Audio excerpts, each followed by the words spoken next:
episode 12 of the Molly Mish podcast, where we sit in our van, travel around the world, and talk about stuff we see while our phone makes a crazy buzzing sound in my earphones. I hope it's just in my earphones and not in the actual recording. It's the recording. There's 2 different earphones. Yeah, that's what I'm afraid of. I don't know why. All of our phones are on airplane mode. The kids are way over on the other side with their devices because that's how we keep them quiet. Luca, don't break anything or yourself, please, as you're climbing.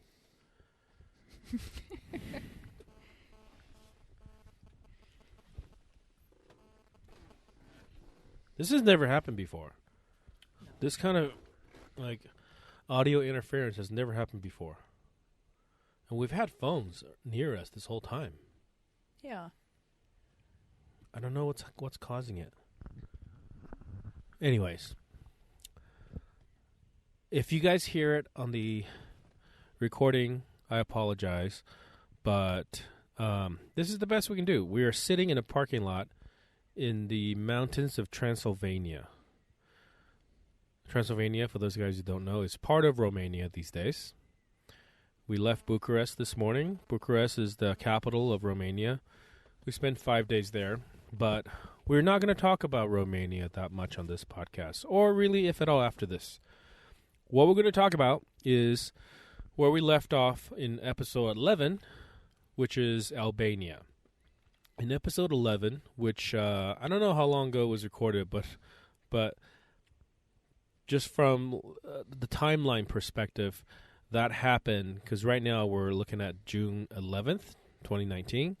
That happened in approximately March of mid-March, I think. 2019. So that was about 3 months ago. So we're 3 months behind, and we have exactly 3 episodes. If we don't do any other episodes that are not related to countries we visit, we will be exactly 3 episodes behind. Actually, 2 episodes behind after this one. So, in this one, we're going to talk about Turkey, actually. Because after we left Albania, we crossed the border into Greece. But our time in Greece, well, we spent like a couple weeks in Greece, actually, before we went into Turkey. But we will talk about our entire time in Greece, including those 2 weeks before Turkey, in the next episode. Whereas this episode, we'll talk about our 2 weeks in Turkey and our experiences in Turkey, which is very unique. Of all the countries that we've been, and I imagine of most of the countries that we will visit, Turkey it's very unique in itself for various reasons. So let's dive into it. I mean, we have some notes. We have some conversations that we had in the past about how we're going to approach this podcast episode, but I think we just kind of go chronologically. Sort of, we'll talk about at the very beginning, like how we made our way to the Turkish border, what that border crossing was like, where we went first, and just kind of our feelings and our experiences around it all. Sounds like a plan. I'm not awkward. You're awkward. Marlene, my favorite sidekick podcast of all time. I'll get better. Be quiet. If I just needed somebody to say sounds like a plan, I'll just have like a soundboard. People saying, sounds like a plan. Sounds good to me. I'll just keep smiling here. Because people can really see your smile. They can feel it, Dad. They can feel. Yeah. Well, obviously, Marlene has lots of fans out there. But I obviously am the biggest of them all. Sounds like a plan. All right, sweet guy. Keep going. Okay. So when we left Albania, we crossed into Greece. And, our initial goal with Greece, our first time around, was to get to Thessaloniki, and we had some stuff shipped to us there in Thessaloniki that we had to pick up. And then the weather got kind of cold and snowy, and we wanted to plug in and refill our propane tank and stuff like that before we went into Turkey. So we were able to do all that in Thessaloniki. We only took us about 3 or 4 days to get there. And then from there, we just went right across northern Greece and crossed the border into Thessaloniki, just east of Alexandropoli, which into Turkey. Into Turkey. Yeah. Exactly, from Greece. Which is, if you look at the map of Greece, there's a little chunk on the upper left-hand corner that's in the continent of Europe. The rest of it is in Asia. And after we crossed, we were still in Europe. We're in the little chunk that's Europe. And we basically drove to Istanbul, which is the biggest city. Not the capital of Turkey, but the biggest city in Turkey. It's very unique in just geographically, worldly speaking, because it is half in Europe and half in Asia. So that was one of the reasons why we really wanted to go to Istanbul, is to experience that. It's a very geographically unique city. And getting there, obviously, we had to cross the border, and crossing the border was much different also than anything else that we've experienced, well, anywhere really, because it's not part of the European Union, and very, very contentious, relationship between Greece and Istanbul. You know, they, for centuries, if not millennia, have not necessarily been the best of friends.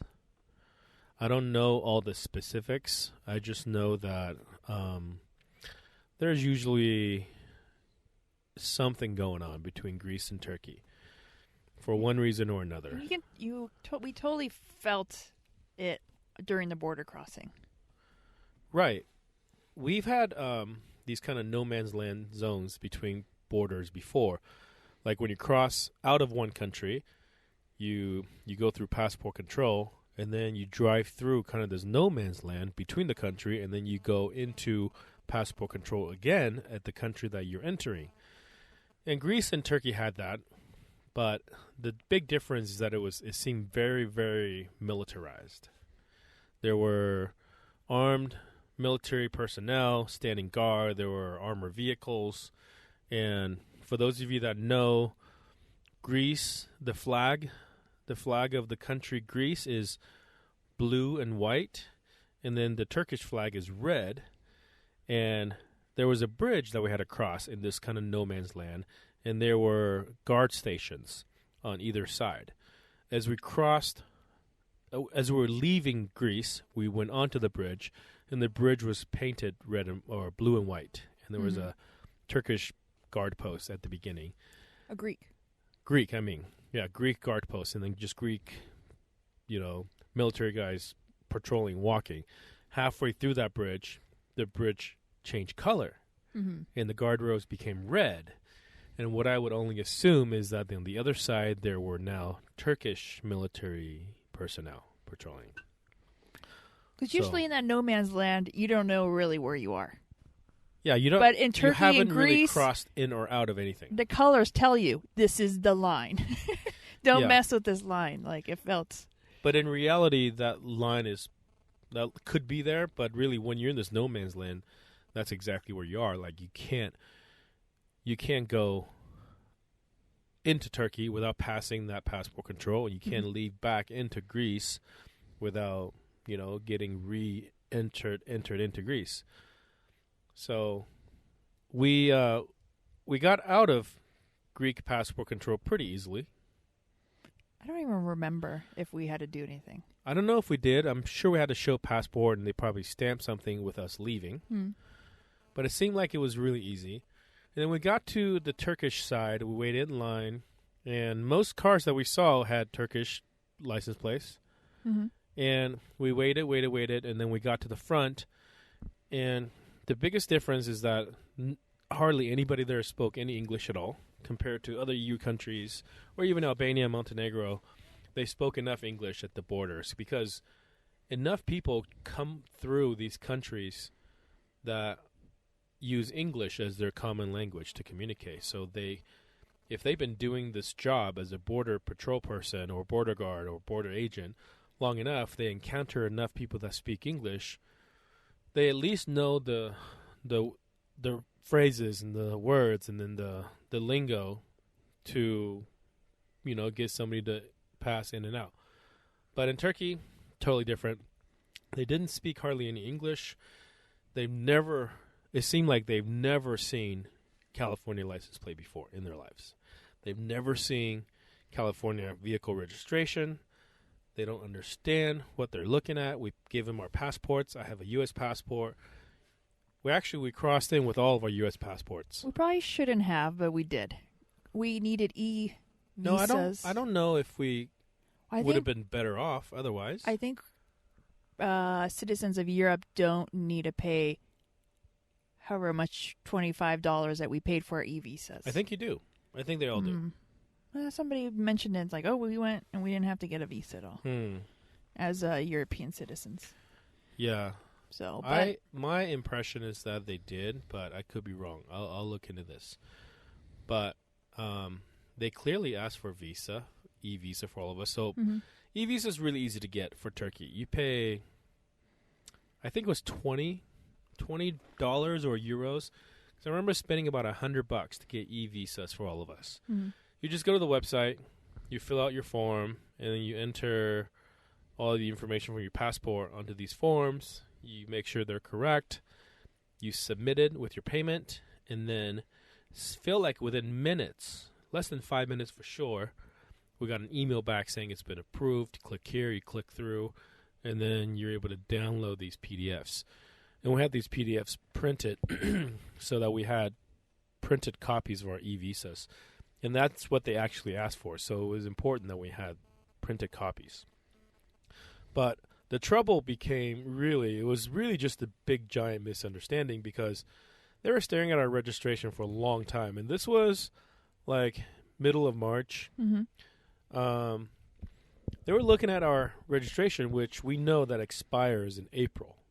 So we had a month before it expired, and we were getting our new copies when we go to Paris. Because after Turkey, we drove back to Athens and flew to Paris to meet our friends that are on spring break, and they were bringing actually our new registration, updated registration for us with a new expiration date. But we knew that we had time to go do this. But what was really confusing is that our expiration date was like April 2nd, 2019. And this was like May or March 13th or March 15th or something. So I see this guy looking at it seemed like forever. And he's, having a hard time communicating. We're having a hard time communicating with each other. And then finally he got somebody else come to help out. And he was pointing at the expiration date. I mean, oh no, that's fine. That's that's next month.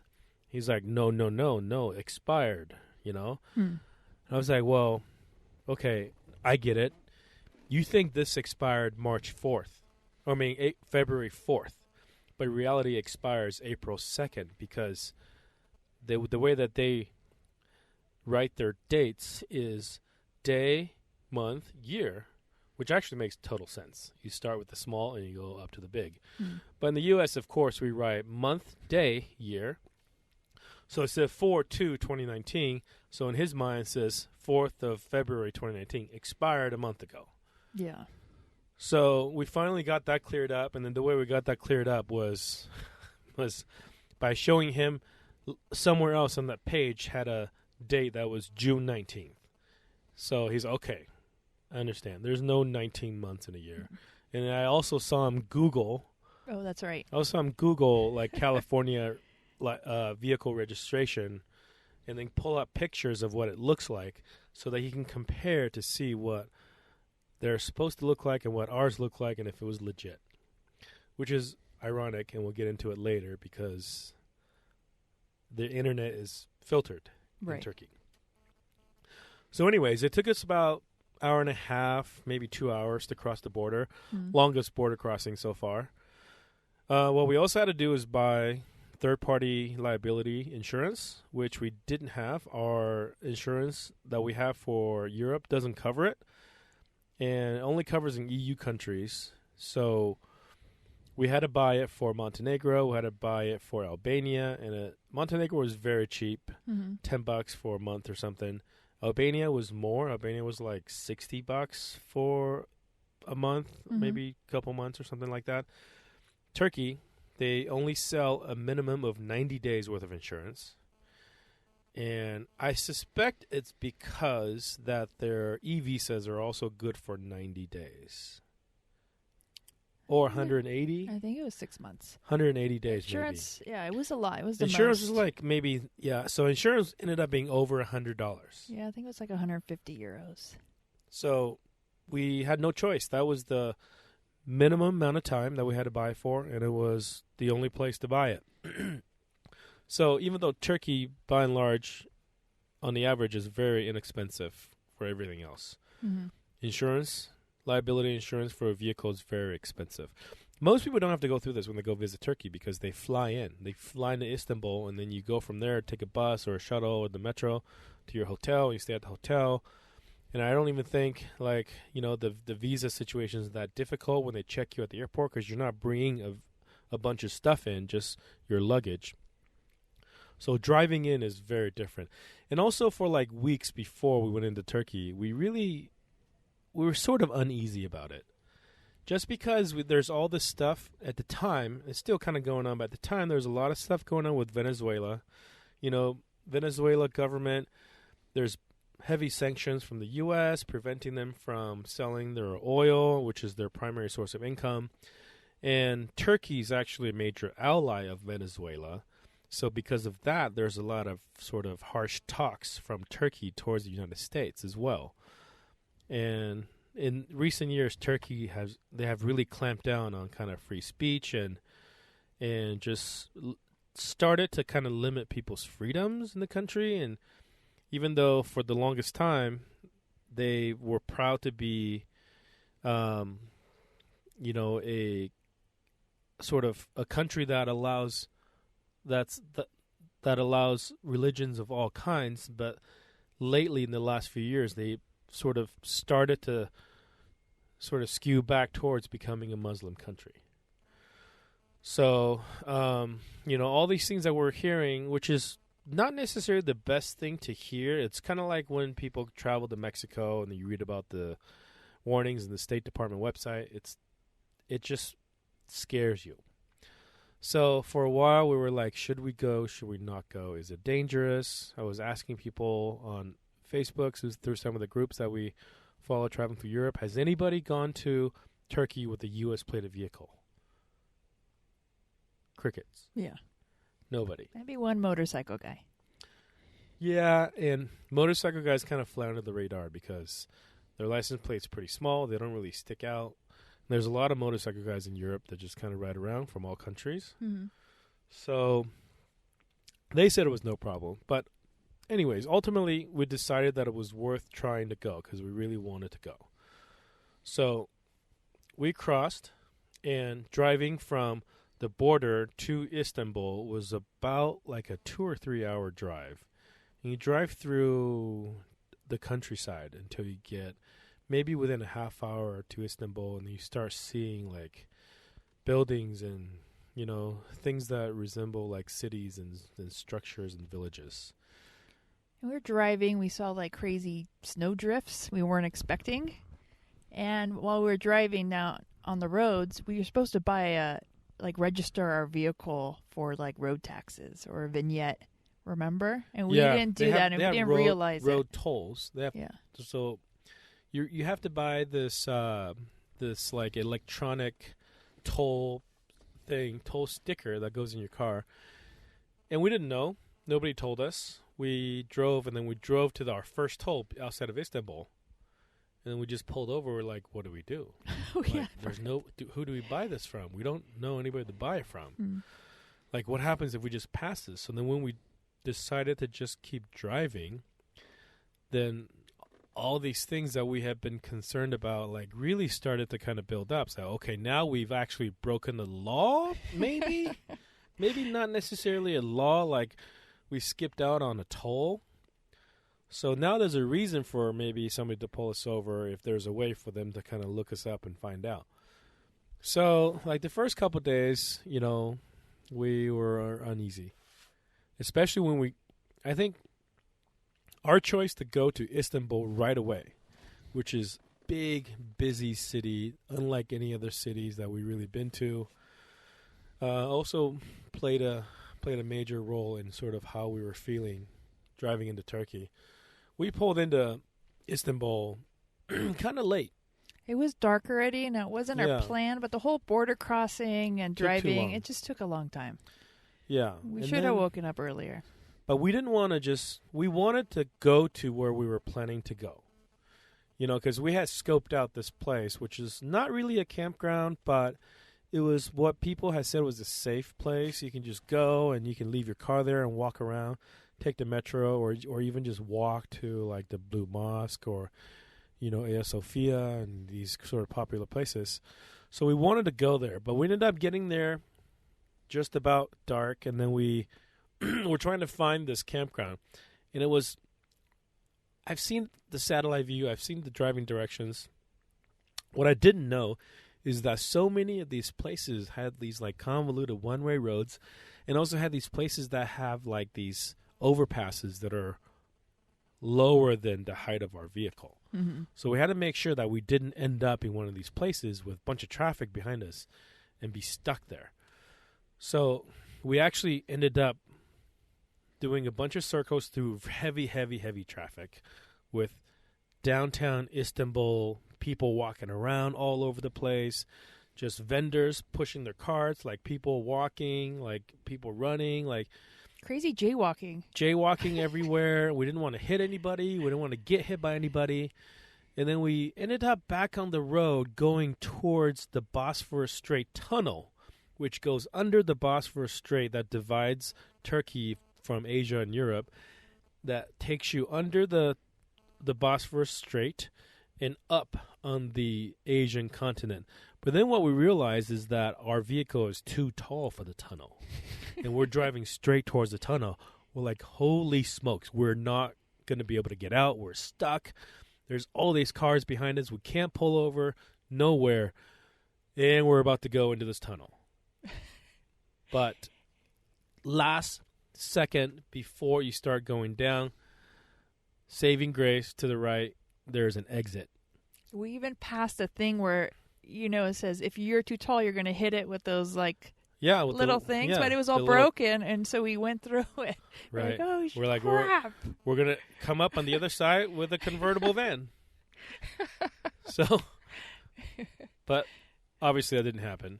We were able to ditch out last second. There was an exit that took us out, and luckily, and this is scary as all gets, and if people told me this, I wouldn't have worried, but that is actually where we had to go to get to the road that takes us to that campground.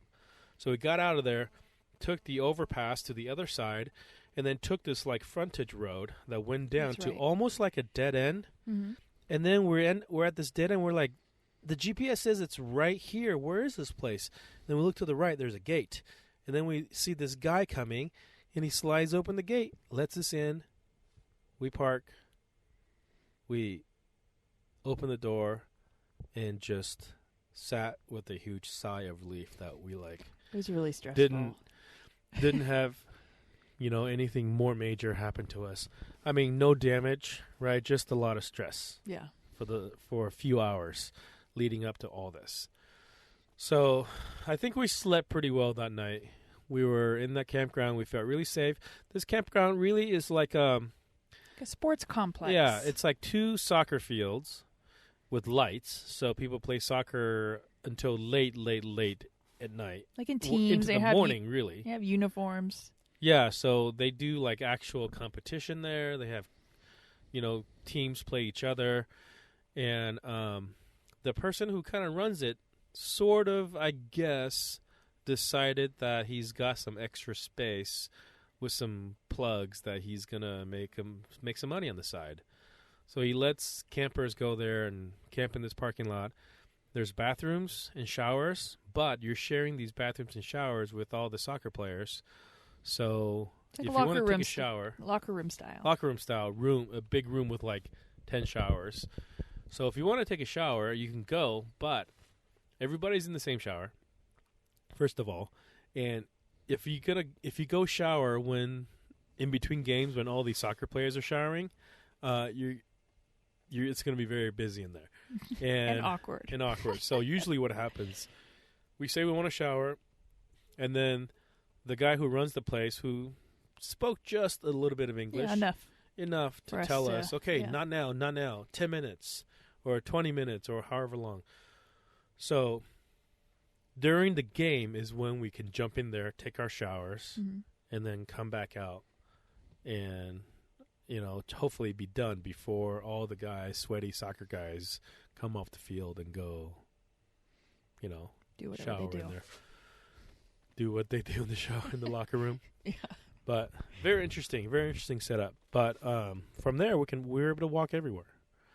So we actually didn't really end up taking the metro by ourselves that much. At all, actually. We were there for a week.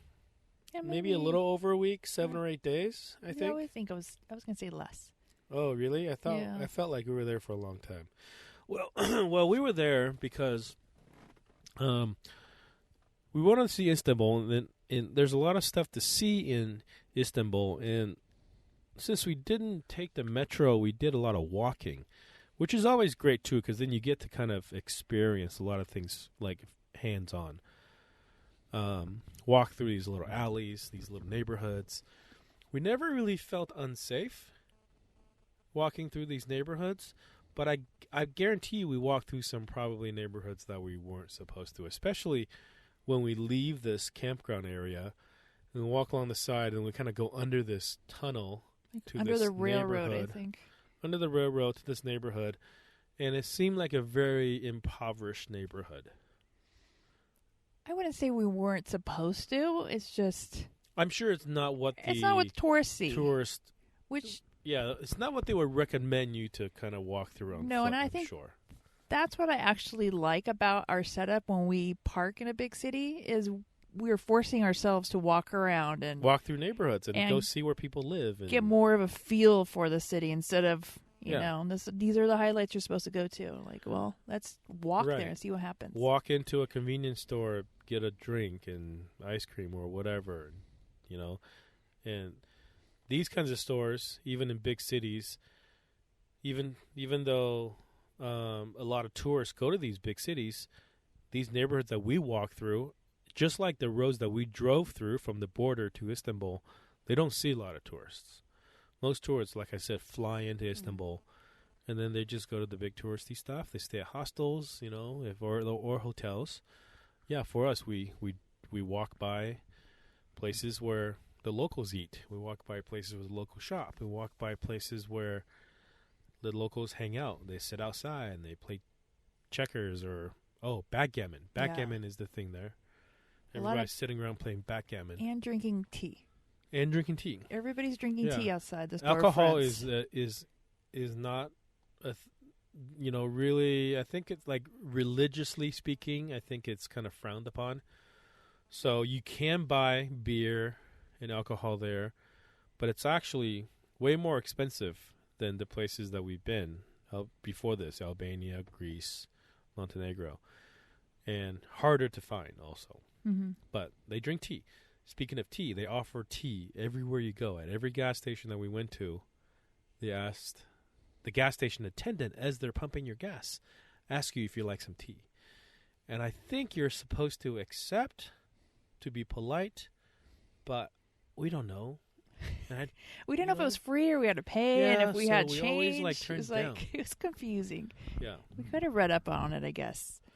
But sometimes the internet's a little hard to find fun facts on. Oh, well, yeah, exactly. And when you're in Istanbul, too, you quickly figure out that the internet is censored. Because the way that we travel, we'll go to a new place, or before we go to a new place, we'll do some research. And then while we're there, we'll do some research. And ultimately, for all of you guys that Google stuff about places you go and things you see, 7 times out of 10, you end up on Wikipedia reading about the city and the place or the attraction or whatever. But in Turkey, Wikipedia is blocked. All of Wikipedia is blocked. So you click on a link to go to Wikipedia after searching Google, it just spins and spins and spins, and it says website can't be found. Yeah, we thought our phones were broken. Like, what's going on? First couple times, we really didn't know what was happening. We just said, okay, the internet's bad, or maybe the data connection is not working, or maybe Wikipedia's down.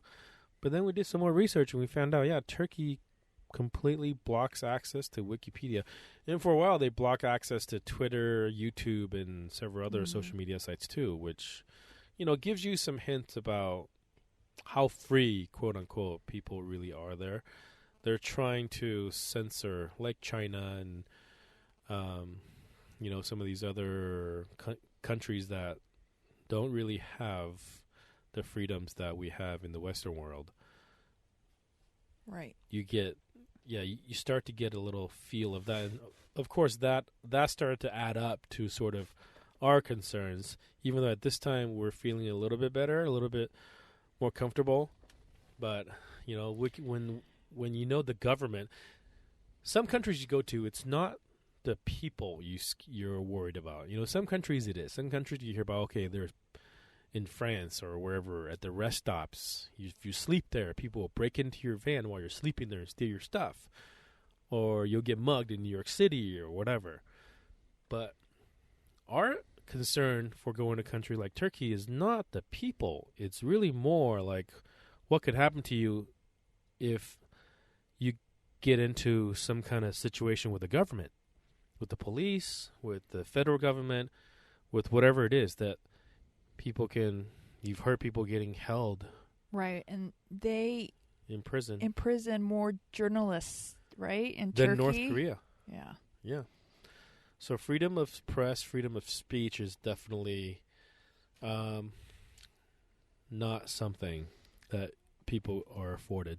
Right, and we did our first Instagram post from Turkey, and we talked about our border crossing, and we had a comment on that first Turkish post of somebody saying, be careful what you say, don't say anything bad. The only thing we said was that we had a long border crossing. Yeah. Where there was a misunderstanding.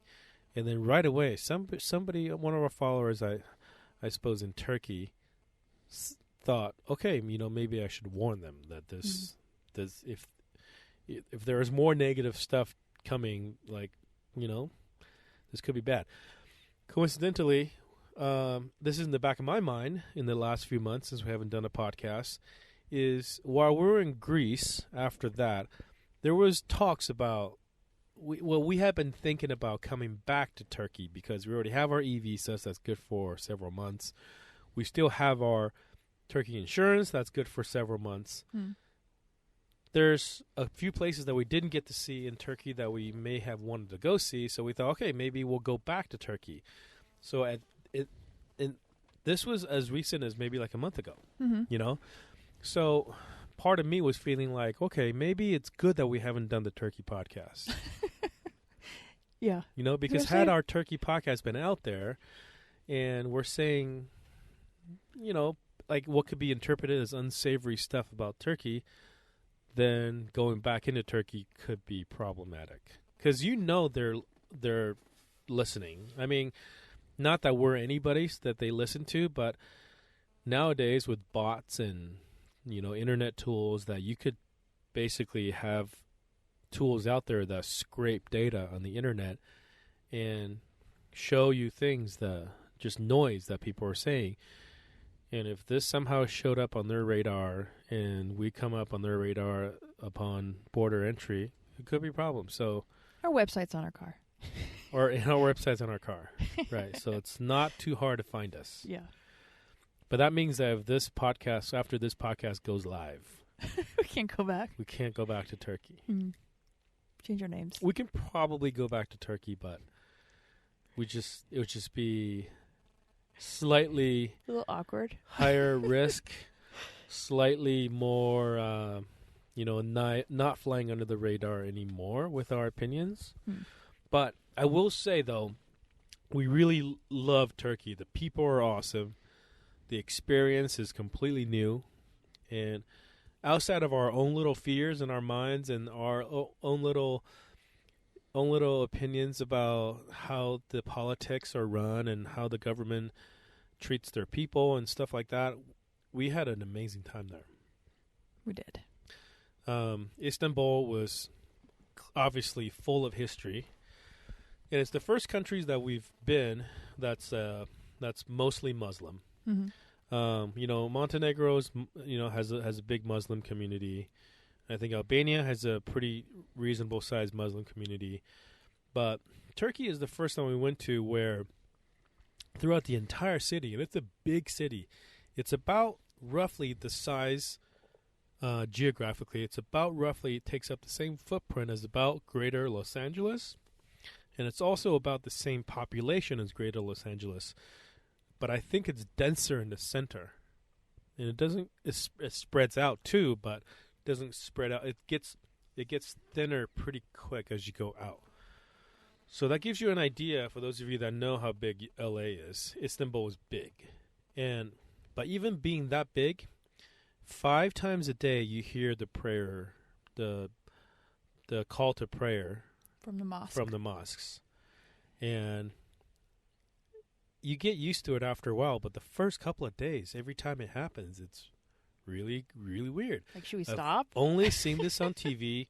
I've only, watched this in the movies. This is happening like firsthand for the first time ever in our lives to be in a Muslim country where they do call to prayers 5 times a day. And there's a speaker that blasts the prayer 5 times a day, and it's not just one mosque. It's the mosque every few blocks. Oh, yeah, there's mosques everywhere, and that's how you can hear it through the whole city. It's like hundreds of mosques with their speakers and different people, priests? I don't know. Traditionally, over the speakers.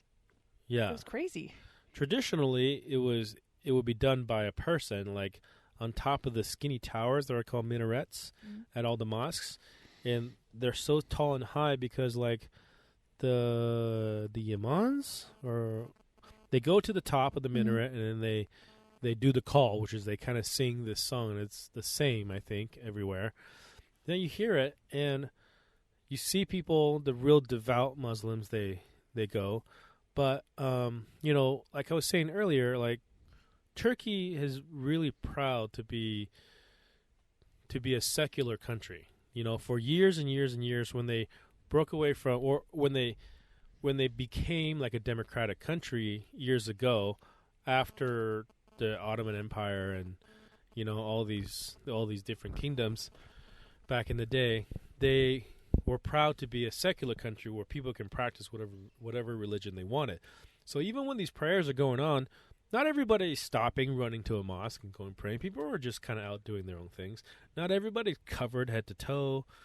Some people are. For sure, definitely. It's a mixture of people. Yeah, and that's kind of a first thing too. Like you see these dudes walking around with their wives, and the dude's like dressed like he's on the set of Beverly Hills 90210. He's got like Brandon Walsh sideburns and Dylan McKay haircut. This is how old we are, by the way. But the wife is completely covered. But you can see her eyes really made up, like makeup, maybe even fake eyelashes, eyeliner, eyeshadow, the whole bit. But the only part you can see on her eyes.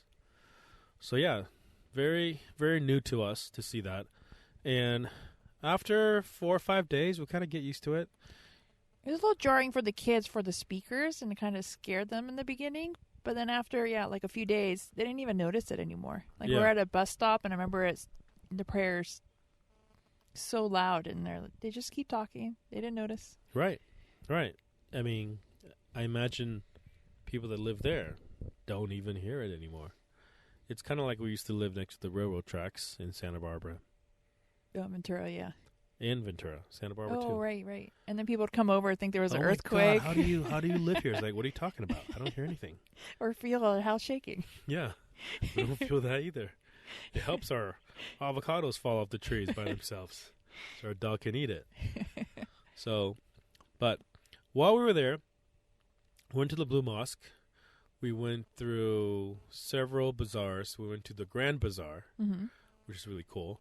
And we also got to meet a local woman who invited us to go visit, or she said to let her know if we ever come to Istanbul, which we did. We ended up meeting her and her friend.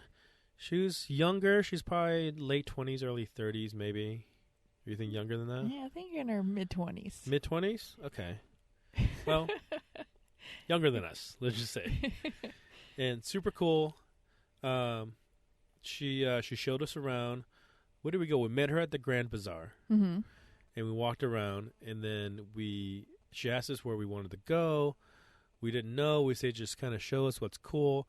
And she met up with one of her friends who is another girl about her age from Libya.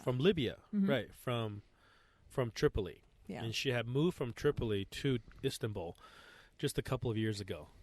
And I assume they speak English to each other because they both speak really good English. Mm-hmm. So, they seemed like they were close friends and they both wanted to hang out. And then with the two of them, they showed us how to get on a bus. Oh, first we went to the boat thing. To an area next to the Bosphorus Strait where it's a place where people go, and they have these boats that are tied up next to the shore, and they're there every day, and they're like tables set up with roofs, like temporary awning rooftop things on the docks, but they're grilling fish on the boat, and then they're serving fish sandwiches to this is the thing. I forget what it's called. Everybody goes there to get fish sandwiches. So it's just something that you're supposed to go eat. And we went and we ate it with her. It was really cheap. Mm-hmm.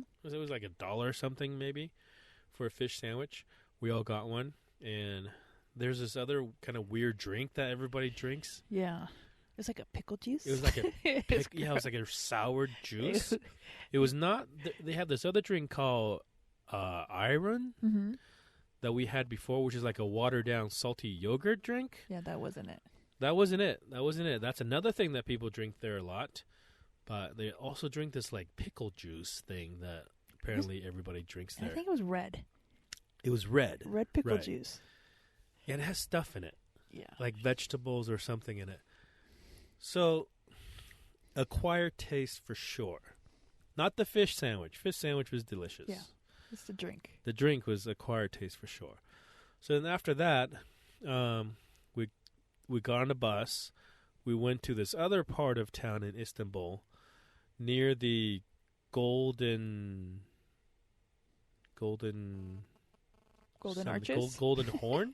Oh, yeah. The Golden Horn.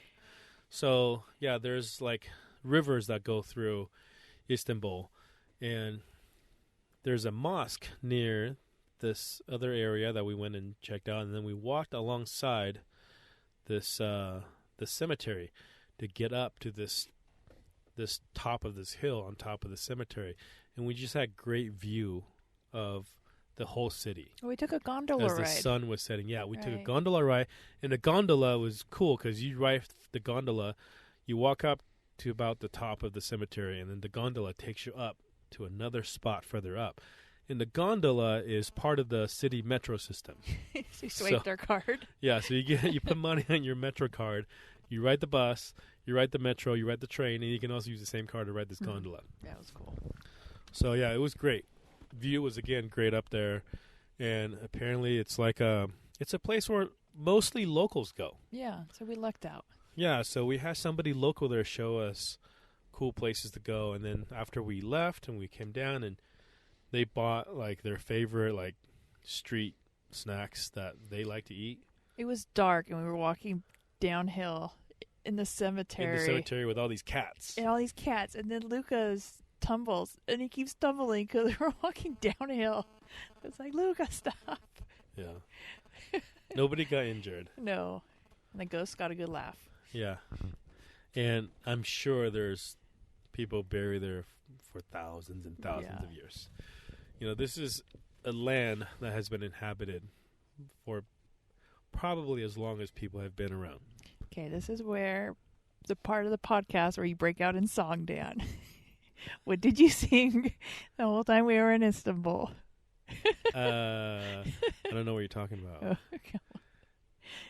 I don't know if this is again showing my age, but ever since we decided to go to Istanbul, all I can think about in my head is They Might Be Giants, right? And then every time we were in Thessaloniki before we went, the people the person who owns this camping RV store that we were camping at, it says, "Oh, where are you guys going next?" He wants to know where we're going. So, "Oh, we're going to Istanbul." He said, "Oh, Constantinople." So, yes, we call it Constantinople. So it's Istanbul. I'm like, Istanbul's no Constantinople's Istanbul. But that's all I can hear in my head is They Might Be Giants. But, I was playing that song there in the van while in the campground. I don't know if they like that song there or if they don't like that song or if they even know about that song. They don't care. They probably don't care. So, Blue Mosque, we went. That was really cool, too. It's another day that we walked to the Blue Mosque. Blue Mosque is totally free. You do have to take your shoes off. You have to wear long pants and long skirt. It's a whole process. Like tons and tons of people go there every day, but it's free. And there's sections of it for prayers. There's sections of it for tourists.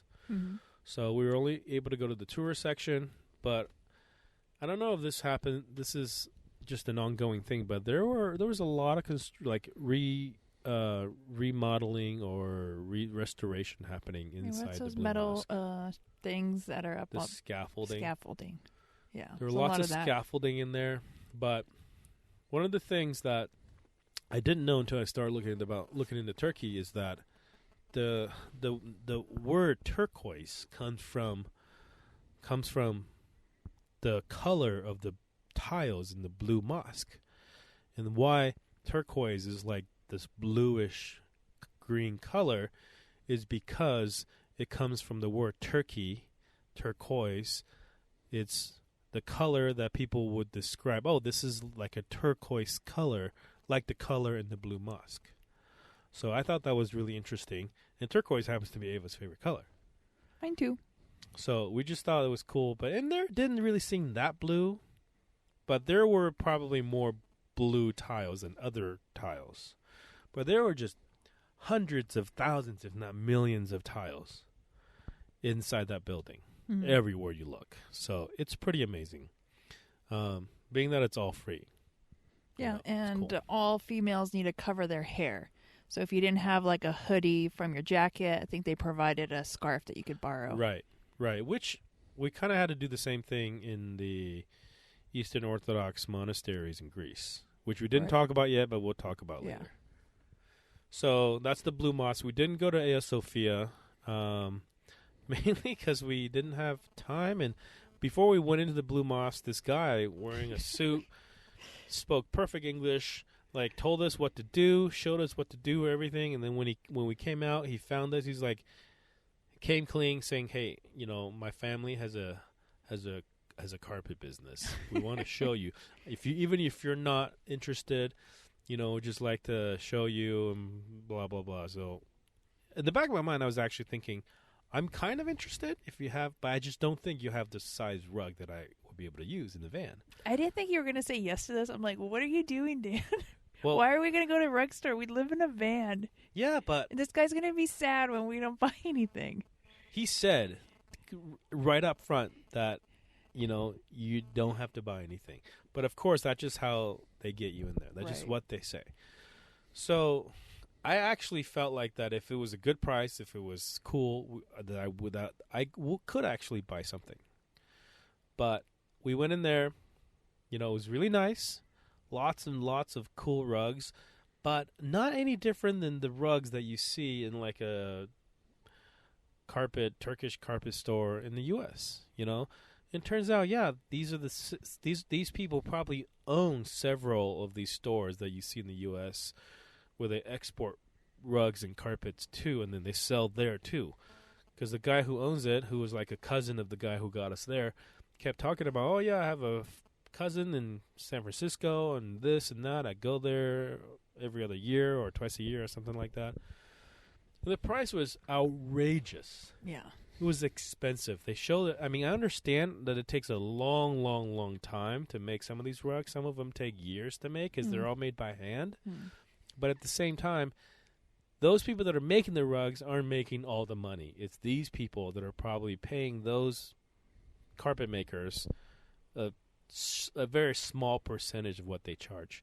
For example, like a rug that you would put in like the middle of your living room, I think was like $2,000. So they did have like maybe one or two that was our size, and they wanted like $300-400 for it. That would just... It wasn't even our size. We'd have to fold it or cut it, which would start to unravel. And then we'd have to put our toilet on top of it and mud your feet. And I'm like, $400, and it's not going to even fit. We didn't even exactly like the design. No. We're like, it was too intricate. It was too colorful. We wanted something more muted, something more just kind of geometrically designed and shapes and more solid colors. We were probably... We didn't have anything like that. Yeah, but it's off season, and we're obviously tourists. Yeah, but everybody there were tourists, though. Somehow he locked in on us. He locked in on the wrong people. He locked in on the people. House and a small budget. He was probably thinking, oh, Americans. Here we go. Here we go. Cha-ching. And as soon as he told them we're not interested in anything, his whole demeanor changed. I know. He was so happy, so positive, so cheery. Offered us like apple cider, apple tea, all this stuff, and you can tell there was a moment when he realizes that we're not buying anything. He went stone face. Oh, but it's a sales job. We told him we weren't going to buy it, but it was still an experience. Yeah, it gave us something to talk about for this podcast. Because you don't have enough stuff to talk about. No, we actually have a lot. So after Istanbul, we were also on the fence now. Like, what should we do? Because what we really want to go to Cappadocia, which is in the middle of Turkey. Mm-hmm. It's so far away from Istanbul. You're only a couple hours away from Greece. From Istanbul, you're really close. You're maybe an hour away from Bulgaria. Really, really close to the rest of Europe. But Cappadocia, you're closer to Iran. You're closer to Syria, and than in Israel and Jordan and places like that than you are to Europe. But we really wanted to go, and there weren't a lot of places that we wanted to see along the way. So we were trying to decide, man, do we just like bolt over there and spend a few days and then just bolt back? Because at this point, our original plan was to spend some time in Turkey, but before we went to Turkey, we ended up staying too long in Greece waiting for the thing that we were trying to get replaced to get shipped to Greece. So we had maybe like a week less than we had wanted to have for Turkey. So after spending a week in Istanbul, we only had about 10 days left. And we thought, man, taking 3 days to drive out to Cappadocia and then only spending 2 or 3 days there, because then we have to jet back to Athens, is kind of a rush. And at this point, we don't even know if because our other plan was that we will go down to the southern coast of Turkey, and drive along the coast, and then try to hop on a ferry from Turkey, the coast of Turkey, to Athens, like in an overnight ferry.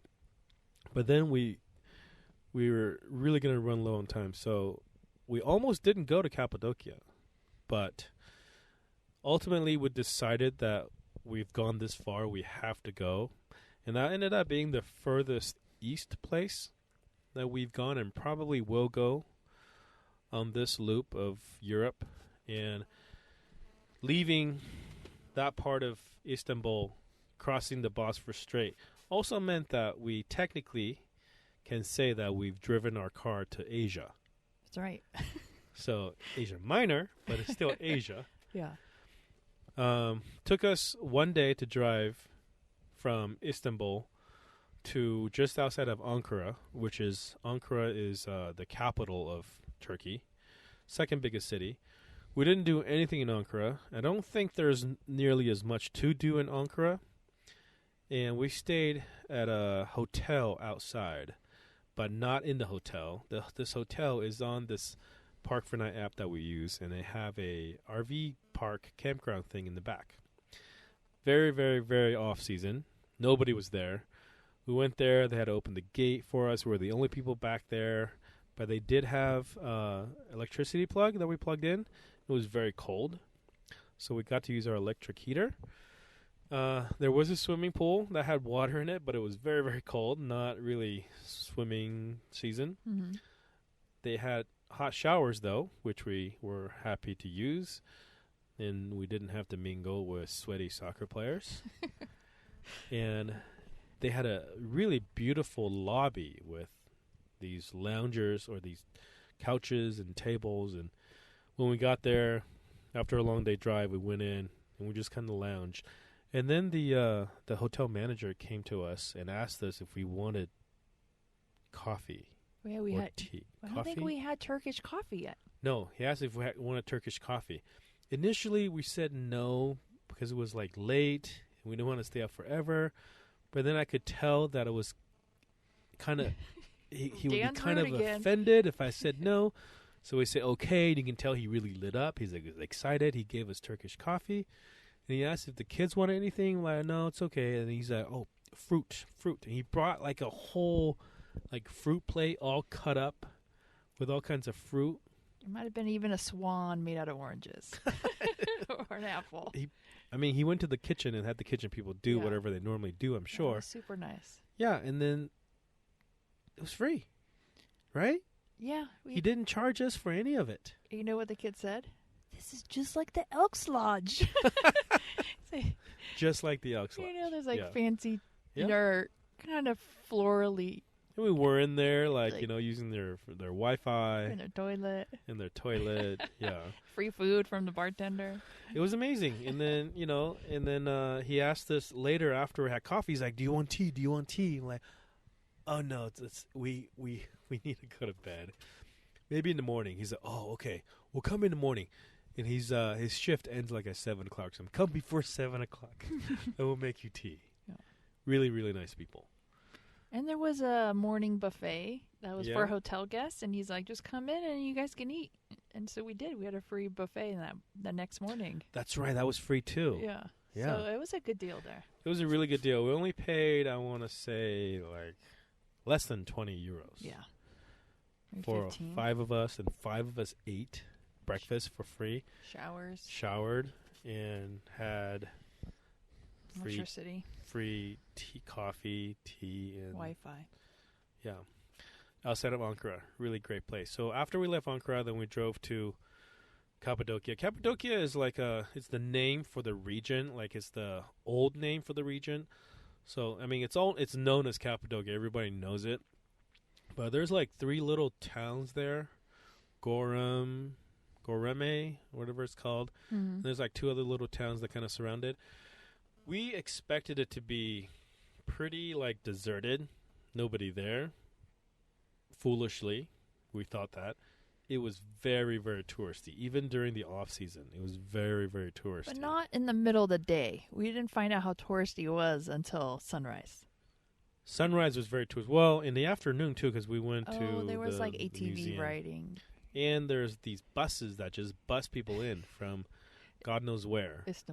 Istanbul or Ankara or wherever. Yeah, you're right. Lots of Asian tourists. Mm-hmm. It is in Asia, after all. There's a lot of Chinese, Japanese, Korean spoken on the streets. and we didn't go to eat at these places, but supposedly there's really good Chinese restaurants in town. Cappadocia, though, if you guys know, is sort of like a cross between Bryce Canyon National Park with the hoodoos and Sedona, maybe. It's like Monument Valley. Escalante, Monument Valley. Yeah, Maybe. It's desert. Yeah, It's desert for sure. It's erosion, mm-hmm. and because these hoodoos in Bryce Canyon, they're basically created with erosion that's assisted by like water freezing and melting. Mm-hmm. When water freezes, it expands and it pushes, these things apart. And then when it melts, more water gets in, freezes again, pushes it again, expands again. So year after year after year after year, you get these hoodoos that have been developed. Cappadocia is really amazing because over the millennia of human habitation, there's been these like caves that have been carved into the stones and to the hills, and they are, I wouldn't necessarily say preserved, but they are everywhere. Some are parts of like an outdoor museum that we pay to go see. Some are just out in the open. You can just walk out to one of these like desert valleys and canyons, walk down the hill, walk in there, and you'll just come across a hole in this side of a desert valley that people used to live in. And they're all over the area. And big money is being made there. Oh yeah. Are you looking at Ava because there are bones in the caves? No, because somebody farted. I was trying to see who did it. Oh. I thought, well, there were some bones in the caves, and Ava saw them at the open-air museum that we went to. Yeah, she's not a fan of mummies or bones. But it was really amazing because not only do they have caves where people lived in, they had churches carved into these caves, and they inside these churches. Back then, when people lived there, they were Eastern Orthodox Christians. They weren't Muslims or any other kind of religion. So they have all these very traditional paintings that are really hard to make out anymore because they were painted on like just sandstone or just eroded like cave walls. But they carved out these churches inside these caves to look like the architecture of a church, with columns and like windows. Yeah, with windows. I mean, it's amazing. Some of the really preserved ones, you can still see the paintings on the walls that are traditionally Eastern Orthodox Christian paintings of like Jesus, of the birth of Christ, and when we were there, we noticed a lot of faces missing, which I didn't realize till afterwards that a lot of that stuff was defaced. Right. It wasn't erosion that caused this artwork. There was maybe one or two where they didn't do that too, but yeah, when it was, over all the years and all the religious wars and battles and whatever, a lot of the stuff was destroyed. So, luckily, this is being preserved now, even though Turkey is increasingly becoming more and more of a Muslim country. People that were working at these places where you kind of go see, and they're kind of stewards of these historic places. Mm-hmm. They tell you, "Oh, look, this is the painting of the Last Supper. Oh, look, this is the Virgin Mary." So they know what they're looking at, and then they respect it. So it was really cool to see that. Yeah, the kids weren't really into the church stuff, but they were really into going into all these little cave rooms and climbing ladders and seeing where, the black soot from the kitchen area and carved out like huge long tables. Yeah, they pretend like, oh, this is where I would sleep. Oh yeah, this is where I would eat my dinner. This is where I would do my homework. Nowhere. They don't have homework. No, they have van work. So that was one cool thing that we sort of explored around Cappadocia. But the main thing that we went there to do is for these hot air balloon. We didn't want to ride in the hot air balloons per se, but we're just seeing so many photos of hot air balloons flying over the valley, over Cappadocia in general, over the hoodoos, over the landscape. It just always looked really, really, really cool. And I've always wanted to see it. And we didn't really even know when that happens or how do we find out more about it. So the first night we camped at this one spot on top of this hill overlooking the valley. We just thought it was a cool spot. I didn't think much of it. We went to bed. And the next morning, in the back of my mind, I was thinking, all I can think about in my head is the 3 times that we've been to Albuquerque Balloon Festival or Balloon Fiesta, where you hear, like, when a balloon's flying near you, you hear them, they blast their torches, their propane torches to kind of get more heat into the balloon to make it go up or they let it come down. I hear in the back of my mind, like, this is what I'm need to listen for to know if they're flying balloons or not. And I wake up the first morning there. It was pretty early. I didn't really expect anything to happen, but I just thought, before I go back to bed, I'm going to just peek out the window real quick. And I peek out the window, there were balloons everywhere. I mean, it was everywhere. I think you screamed and scared the crap out of all of us. I said, there are balloons everywhere! Woke us up out of our dream. So that was the only day, actually, we had balloons there. Because if it's too windy, they take this safety very, very seriously. So they can't fly at all if there's any kind of wind. So, there's some place to be able to find out if they're going to fly or not, I guess. But from that day on, we woke up every day to go see if there are balloons flying. And for the next 2 or 3 days that we were there, we didn't get balloons again. But that one morning was really amazing. It was magical. And they had these huge balloons. At the Balloon Fiesta in Albuquerque, most balloons are normal size, meaning that like a basket can maybe fit like 4 or 5 people. Standard size balloon basket. These balloons have baskets that fit 20 people. Mainly because these balloons basically fly for profit. Each person pays about, I want to say $200. Yeah. $200 US on the average, give or take a few bucks. They don't really give discounts for multiple people either because they fill them. Every balloon that flies is filled. So I want to say what we heard is something on the average of like 100 balloons a day or maybe more.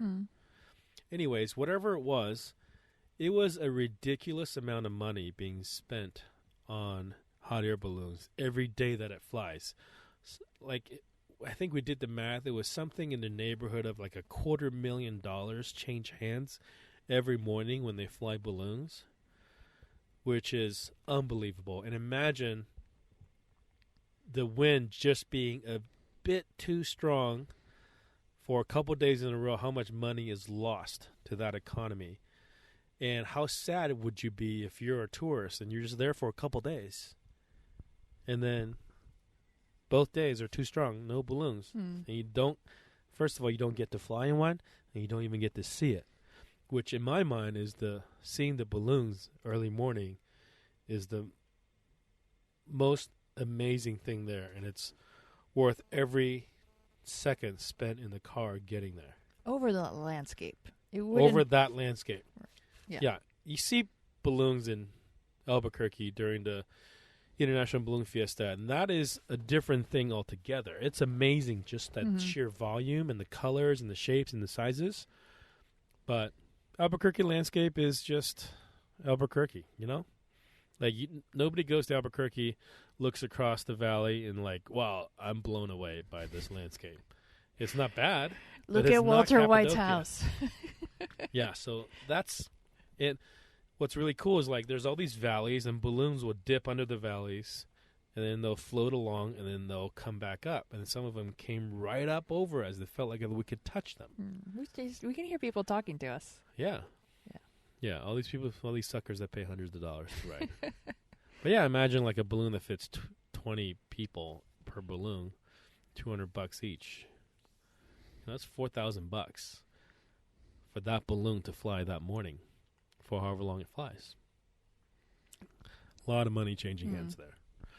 Yeah, so $4,000. Maybe it's like $4,000 a balloon, and 100 balloons, 400,000. So maybe it's a little less than 100, or maybe we thought maybe on the more balloons. Maybe some of those balloons aren't full, but what we've always heard is that like you got to book weeks ahead, if not months ahead, because they're all full.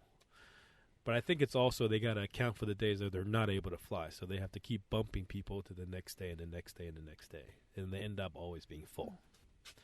So lots of money changing hands. Maybe on the magnitude of like $500,000 every day changing hands. So it was freezing that morning too. Like super cold. Yeah, because this was middle of March, or maybe towards the end of March. So it was still cold. It was still... It was below freezing when we were watching the balloon. It was before sunrise. Really? It was below freezing? Yeah. I can't even imagine that now because here now we're in the middle of June. We're sweating. Like it's over 90 degrees the last couple of days in Bucharest. So not complaining for days like that. We've been running fans in our van all night, every night for I don't know how many days in a row now. Yeah. So Cappadocia was amazing. We met Live, Work, Travel, Gregor and Janice. Didn't work. Live, Travel, Play. No work. We're always screwing Yeah, Live, Travel, Play on Instagram. It's Gregor and Janice from Canada. Mm-hmm. And they've been traveling. They did a Pan American drive in their van again, and they've been in Europe for a couple of years. They're actually wrapping up their time in Canada. Really nice couple. In Europe.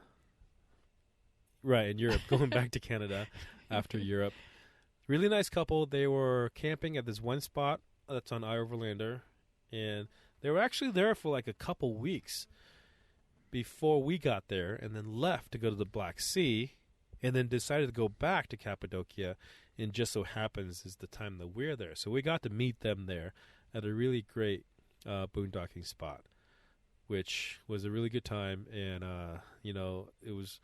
it's been kind of difficult for paths to cross for most people. Like most people that we meet is just pure luck, coincidence. It's not easy because you can drive hours, but then all these border crossings, especially in Eastern Europe, there's a lot of border crossings. There's a lot of non-EU countries out here. There's also a lot of non-Schengen countries out here that have border crossings. So it's a hassle. So you end up wanting to stay in the same country for a while. So even for somebody that may not be that far from you, they're in another country, you have to do a border crossing, you end up not doing it. So it was really special for us to meet Janice and Gregor, and we had a good time one night with them in Cappadocia. So then while we were there, we also got connected over Instagram with another American family. They're called World Towning, and they had been traveling internationally for I think about 5 years or so. They've done a lot of living in apartments. I think they did a year or so in Costa Rica, and then they were just finishing up some time where they lived in the south of France, and they decided to get an RV and travel Europe, which is our jam. And they had heard from one of our Instagram followers that we were in Istanbul, or we were in Turkey, and they were planning to go to Turkey. So they reached out to us and said, "Hey, we're taking a ferry from Athens to Turkey." And then we're like, "Oh, we're trying to take that same ferry back, and we didn't know that was possible." So we talked to them about it, and they told us how they did it. But then they were saying that the short you can take a ferry all the way to one of the Greek islands. That's only like a 20-minute ferry ride from Turkey. But that short ferry ride the ferry was broken. They had to hop on some commercial ferry to hitch a ride to get there. So we were planning to hopefully get on a ferry so we didn't have to drive all the way back around. But we ended up deciding that it wasn't worth the risk just in case it couldn't happen.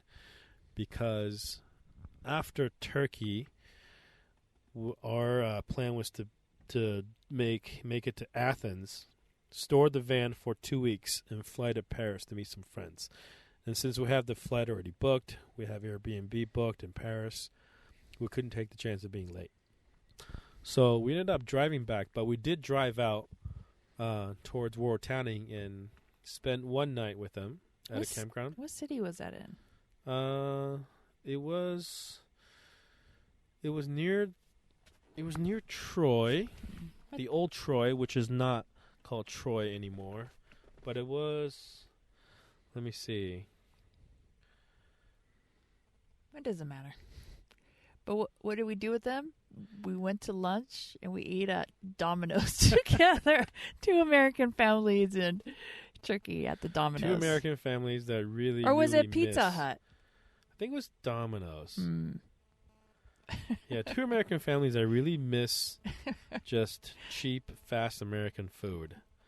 It was outside of Izmir, and it was called. Oh, I forget what it's called. Yeah, it doesn't matter. But it's outside of Izmir, maybe like a half hour inland. There was a campground there. Again, it was super early in the season. Nobody was there. Our 2 campers were the only ones there. And, it was, they have 2 kids, a little bit older than Mila and Ava. Mm-hmm. And, homeschooled the whole bit. So it was cool to, meet up with somebody and exchange sort of our experiences traveling. And hopefully we'll come around and see them again. They drove up to Estonia to fly back to New York for a month visiting friends. And then I think if we make our drive up to Estonia like we say we're going to, we may run into them too again. So we'll see how that goes. But yeah, so from there, we pretty much wrap up our time in Turkey. Oh, so all this driving, we did end up having to get that toll sticker. Mm-hmm. It's when we met the Turkish girl in Istanbul. She told us what we had to do because we didn't know. We actually were texting back and forth with her to say, okay, we got a bunch of questions for you. All these things that we're probably screwing up on. We need your help. Like, what's going to happen? What will happen if we... What's going to happen to us since we skipped a toll? Like, what will they do? Are we going to pay a fine? Are we going to do whatever? She said, no, just go to the post office, find any post office, and go to them and say you have to buy this sticker. And you give them your car information. And if they have you in the system, because they scan license plates, every car drives by a scan license plate. If they have you in the system as passing, not paying, then when you buy your sticker, you put money on it, they will deduct the money on the spot. Which is what they did.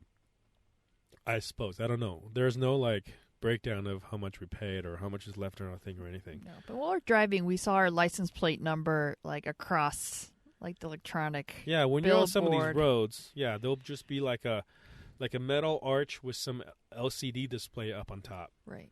Yeah, and then another way of the government following you around their country. I'm sure the whole time we were there, they knew where we were.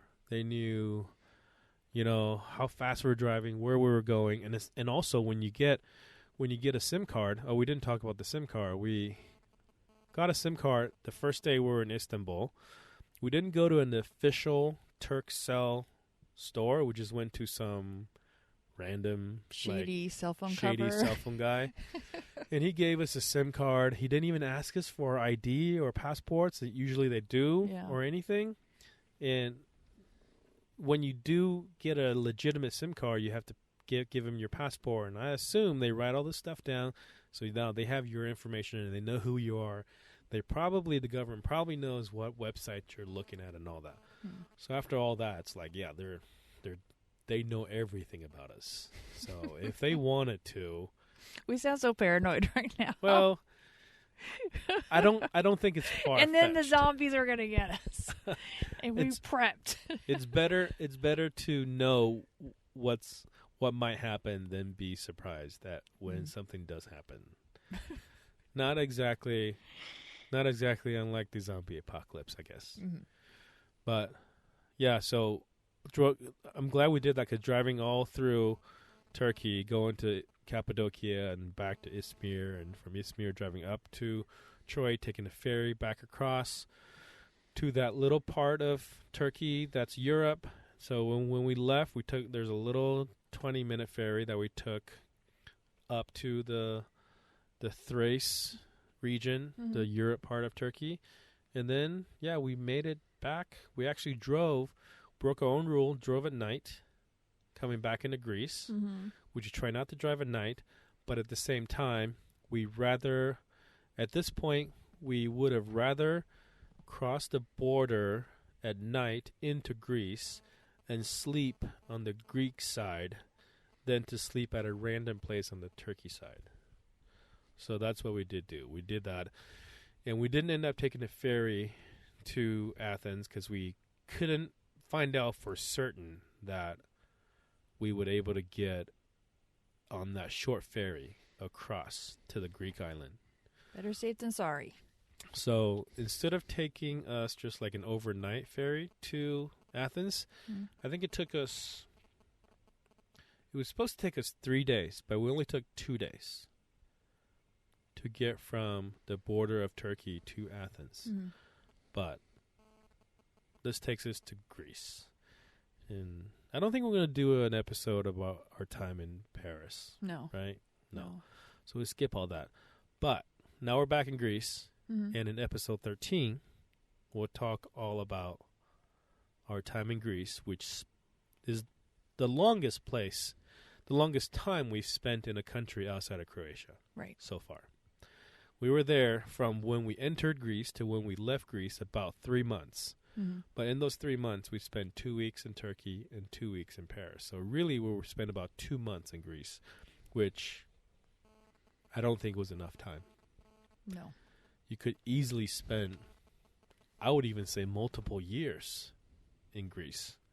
If you really want to see a lot of the islands, you want to spend a couple weeks at a lot of these, in the Peloponnese, in the, what are those 3 fingers called? There's a middle finger. That's all I know. Yeah, there's the middle finger, which is the one we liked. Of course. Halkidiki? That is what it's actually called. Anyways, that's for episode 13.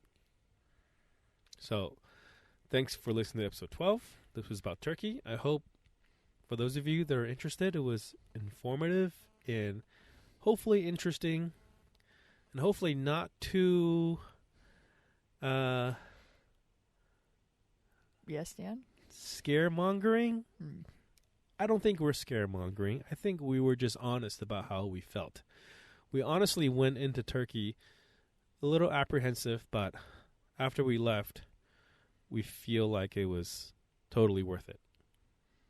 But now that this podcast is live, we can't go back. I was going to say, we're screwed. We'd totally do it again, but we can't. We totally do it the again. The government banned us. We need different identities to go in.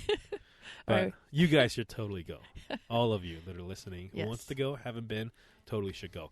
Even if you just fly into Istanbul, take a few buses, take a trip out to Cappadocia, rent a car, whatever. Do it. It's amazing. Totally worth it. So... that's it. That is episode 13. I don't know how long this is running, but it's probably pretty long. Hour and 20 minutes or so. Yeah. Our usual. Yeah. So, I'm sorry that's been so long since we made an episode. I know that, at least a couple of you have asked. Allison Turner, specifically. This one's for you. And, hope you're having a good time up in Canada. She's in Alaska today. Now. Yeah. Cool. A little shout out for her if you're not following her. It is Ellison Travels on Instagram. Takes great photos. She just recently moved into a Sprinter Van 4x4 too. So, and if you like dogs, lots of dog photos. Very cute dogs. Yeah. So, thanks again for listening. We are happy to have you along. And thanks to all of you that subscribe to our YouTube channel, youtube.com/MollyMish. Though all of you that are, especially to all of you that are our patrons on Patreon. I know you guys are our biggest supporters, because if you're supporting us on Patreon, you are doing things above and beyond what we expect anybody to do for us, which is actually give us your hard-earned money for us to do what we do. So we really appreciate that. And with that, thank you for listening. And this is Dan and Marlene. The sidekick? The sidekick. Marlene, the sidekick. We'll see you in the next one. Thanks for listening.